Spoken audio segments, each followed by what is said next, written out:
নিরাপত্তা সূত্র আমার দেশকে বলছে যে যখন হাসিনার রায়কে কেন্দ্র করে যখন আওয়ামী লীগ একটা উত্তেজনা সৃষ্টি করবে, এই সুযোগে যদি কোনো সংগঠিত গোষ্ঠী অস্থিতিশীলতা সৃষ্টি করতে পারে, তাহলে তা দেশের আভ্যন্তরীণ নিরাপত্তা ও আন্তর্জাতিক ভাবমর্যাদা দুদিকেই ঝুঁকি বাড়াবে।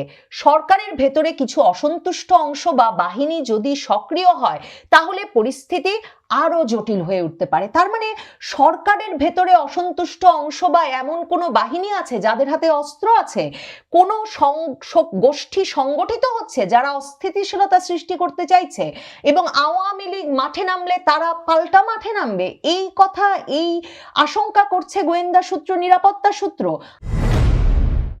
আগামী 13ই নভেম্বর শেখ হাসিনার রায় ঘোষণার তারিখ ঘোষণাকে কেন্দ্র করে আওয়ামী লীগ ঢাকা সহ সারা দেশে কি ঘটিয়ে ফেলতে পারে, এই নিয়ে সরকারের ভেতর, সরকারের নিরাপত্তা বাহিনীগুলোর ভেতর এবং গোয়েন্দা সূত্রগুলো যে একরকম ক্রমাগত আশঙ্কা এবং আতঙ্কের মধ্যে রয়েছে, তার প্রমাণ মিলে দৈনিক আমার দেশ পত্রিকা নিরাপত্তা সূত্রগুলোর বরাত দিয়ে আজ যে সংবাদটি প্রকাশ করেছে, সেখানে আওয়ামী লীগ 13ই নভেম্বর শেখ হাসিনার রায় ঘোষণার তারিখ ঘোষণাকে কেন্দ্র করে ওই দিনটিকে সামনে রেখে 10ই নভেম্বর থেকেই কর্মসূচি ঘোষণা করেছে।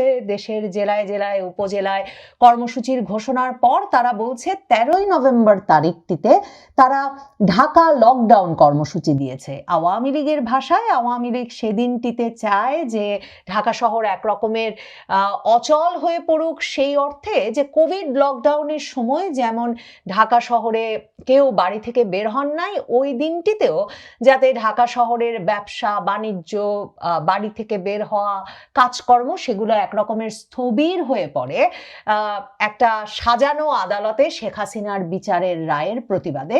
সেটা আওয়ামী লীগের কর্মসূচি। কিন্তু এই কর্মসূচির দিনে কি না কি ঘটিয়ে ফেলবে আওয়ামী লীগ, তা নিয়ে সরকারের মধ্যে যে আতঙ্ক আশঙ্কা, সেটা ক্রমাগতভাবে স্বরাষ্ট্র উপদেষ্টা, প্রেস সচিবের নানা রকম হুমকি হুঙ্কারে তো পরিষ্কার হয়েছেই। আমার দেশ পত্রিকা এখন লিখছে 13ই নভেম্বর ঢাকা শহরকে নরক বানানোর ষড়যন্ত্র আওয়ামী লীগের। আমার দেশ শিরোনাম করেছে 13ই নভেম্বর নাশকতার ছক আওয়ামী লীগের, এবং সেখানে তারা বলছে হাসিনার মানবতা বিরোধী মামলার রায়ের এই তারিখ ঘোষণার এই দিনটিতে 13ই নভেম্বরে আওয়ামী লীগ রাজধানীতে লক্ষাধিক লোকের সমাগম করতে চায় বলে নিরাপত্তা সূত্রগুলো, গোয়েন্দা সূত্রগুলো পত্রিকাকে জানাচ্ছে। মনে রাখতে হবে, সেই জুলাই থেকেই কিন্তু বাংলাদেশের গোয়েন্দা সূত্রগুলো এই ভয় পাচ্ছে যে আওয়ামী লীগ হঠাৎ লক্ষাধিক লোকের সমাবেশ ঘটিয়ে ফেলবে ঢাকা শহরে। সত্যিই কি আওয়ামী লীগ লক্ষাধিক লোকের সমাবেশ ঘটানোর মতো সাংগঠনিক পরিস্থিতিতে কিংবা এত রকম মামলা হামলার মধ্যে এ ধরনের পরিস্থিতিতে আছে, নাকি এটা গোয়েন্দা সংস্থাগুলোর এক রকমের জুজুর ভয়?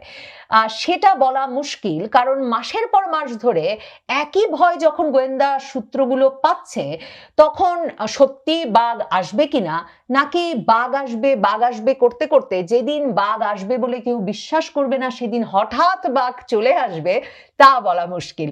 তবে আমার দেশ পত্রিকা লিখছে যে এই পুরো কাজটি নাকি ঢাকায় নাশকতার এই পুরো মূল পরিকল্পনার মূল সমন্বয়ক হিসেবে দায়িত্ব দেওয়া হয়েছে ভারতে পলাতক সাবেক স্বরাষ্ট্রমন্ত্রী আসাদুজ্জামান খান কামালকে, আর তাকে কৌশলগত সব সহযোগিতা দেওয়ার জন্য দায়িত্ব দেওয়া হয়েছে এসবির, মানে পুলিশের এসবির সাবেক প্রধান, ভারতে পলাতক পুলিশের অতিরিক্ত আইজি মনিরুল ইসলাম এবং ডিএমপির পলাতক কমিশনার হাবিবুর রহমানকে।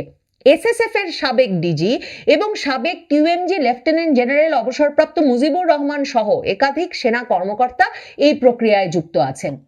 জুলাই মাসে এই নাশকতার পরিকল্পনার কথা কিন্তু আরেকবার গোয়েন্দা সূত্রের বরাতে আমার দেশ পত্রিকা লিখেছিল যে আগস্টেই আওয়ামী লীগ সেই ঘটনাটি ঘটাতে যাচ্ছে। সূত্র জানিয়েছে, আমার দেশ লিখছে যে তাদের সঙ্গে সমন্বয় করে ঢাকায় অস্থিরতা তৈরির মিশন বাস্তবায়নের প্রস্তুতি নিচ্ছে পলাতক সাবেক ছাত্রলীগ সভাপতি লিয়াকত শিকদার, গাজীপুরের সাবেক মেয়র জাহাঙ্গীর আলম এবং যুবলীগ নেতা ইসমাইল চৌধুরী সম্রাট ওরফে ক্যাসিনো সম্রাট। এ লক্ষ্যে দেশের প্রত্যন্ত অঞ্চল থেকে বাছাইকৃত নেতাকর্মীদের ঢাকায় আনা হচ্ছে। এরা যে প্রত্যেকে ভারতেই আছেন এবং খুব স্বাভাবিক যে এরা দেশে ফেরার উপায় খুঁজছেন, দেশে রাজনৈতিকভাবে প্রত্যাবর্তন এবং দেশে ফেরার মানে দেশে প্রত্যাবর্তনের ব্যবস্থা খুঁজছেন, সেটাও খুব স্বাভাবিক। কাজেই তারা একত্রে নানা রকম মানে সংগঠন করবার বা কৌশল নেবার চেষ্টা করতেই পারেন, সেটা স্বাভাবিক বটে। কিন্তু আসলেই 13ই নভেম্বরেই তারা লক্ষাধিক লোকের সমাবেশ ঘটিয়ে ফেলতে পারছেন কিনা তা বলা মুশকিল। আমার দেশ বলছে, জানা গেছে বাংলাদেশ বিরোধী তৎপরতা চালাতে দিল্লিতে একটি অফিস নেওয়া হয়েছে। কলকাতায় অফিস নেওয়ার খবরও এর আগে গণমাধ্যমে এসেছিল। বিবিসি বাংলা এক খবর দিয়েছিল যে কলকাতায় অফিস নেওয়া হয়েছে, আওয়ামী লীগের তরফে সেটা অস্বীকার করা হয়েছে। বাংলাদেশের পররাষ্ট্র উপদেষ্টা অবশ্য বিবৃতি দিয়ে ভারতের পররাষ্ট্র মন্ত্রণালয়কে কেন অফিস নিতে দেওয়া হচ্ছে এই বিষয়ে প্রতিবাদও জানিয়েছেন। ভারত এ বিষয়ে কোনো প্রতিক্রিয়া জানায় নাই।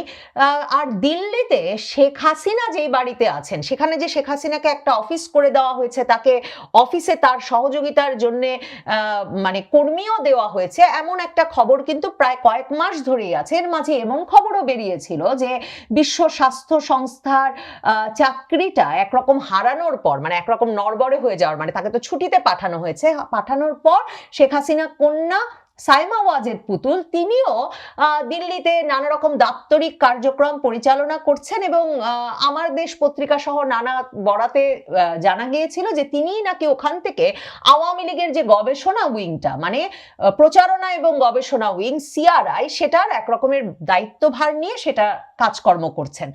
আমার দেশ পত্রিকার এই খবরটার মধ্যে তারা বলছে যে হাসিনার প্রতি নেতাকর্মীদের আবেগকে কাজে লাগাতে চায় পরিকল্পনাকারীরা। এই আবেগকে পুঁজি করেই তাদের 13ই নভেম্বর মাঠে নামানোর কৌশল নেওয়া হয়েছে।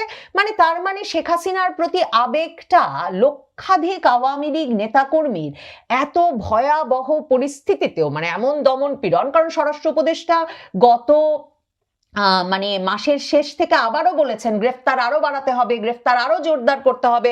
13ই নভেম্বরের কর্মসূচিকে সামনে রেখে তিনি বলেছেন কঠোর হস্তে এই কর্মসূচি যে কোনোভাবে দমন করতে হবে এবং সর্বোচ্চ ব্যবস্থা নেওয়া হবে আওয়ামী লীগ নেতাকর্মী সমর্থকদের বিরুদ্ধে। তার মানে এরপরেও আবেগটা এমন তুঙ্গে আছে এই দলটির নেতাকর্মী সমর্থকদের, তাদের নেত্রীর প্রতি, যে গোয়েন্দা সূত্রগুলো মনে করছে যে এরপরেও আওয়ামী লীগের পক্ষে সম্ভব হঠাৎ লক্ষাধিক লোকের সমাবেশ ঘটিয়ে ফেলা। আমার দেশ বলছে যে এই কাজটা করতে, লক্ষাধিক লোকের একটা সমাবেশ ঘটাতে কৌশলগত এবং ডিজিটাল প্রশিক্ষণের ট্রেনিং দেওয়া হচ্ছিল ঢাকার অন্তত 5টি স্থানে। এবং তখন তারা মনে করাচ্ছে সেই যে মেজর সাদিকুল হক সাদেককে যে গ্রেফতার করা হলো জুলাই মাসে আওয়ামী লীগের হয়ে প্রশিক্ষণ দেওয়ার কাজে জড়িত থাকার দায়ে, তার স্ত্রীকেও কিন্তু পরে গ্রেফতার করা হলো। এখন তারা বলছে যে সেই প্রশিক্ষণে শিক্ষিত ব্যক্তিদের এই সময় জড়ো করা হবে। তো এতদিন ধরে গ্রেফতার করে রেখেছে সেনাবাহিনী, সেনা আইনে বিচার করেছে এই মেজর সাদিকের স্ত্রীকে গোয়েন্দা পুলিশ ধরে নিয়ে গেছে, আদালতে তুলেছে, তাকে রিমান্ডে নেওয়া হয়েছে। এখন পর্যন্ত বের করা যায় নাই যে তারা কাদের কাদের প্রশিক্ষণ দিয়ে ফেললেন এবং কোথায় কোথায় সেই কর্মীরা আছেন এবং কি ধরনের পরিকল্পনা তারা করছিলেন, আর তাদেরকে গ্রেফতার করা যায় নাই। অনেককেই তো ওই ঘটনার সাথে জড়িত বলে গ্রেফতার করা হয়েছিল। সেটার কোনো উত্তর আমার দেশ পত্রিকায় গোয়েন্দা সূত্রের বরাতের এই খবরে নাই। এখানে বলা হচ্ছে যে নাশকতায় আওয়ামী লীগ অবৈধ অস্ত্র ব্যবহারেরও ভয়ঙ্কর পরিকল্পনা করেছে বলে আইন শৃঙ্খলা বাহিনীর সদস্যরা বলছেন। গত মাসে ঢাকা বিমানবন্দর রেল স্টেশন এলাকায় অস্ত্রের একটা চালান আটক করে সেনাবাহিনীর স্বতন্ত্র 46 ব্রিগেড। আশঙ্কা করা হচ্ছে এমন আরো 4টি অস্ত্রের চালান দেশে ঢুকতে পারে।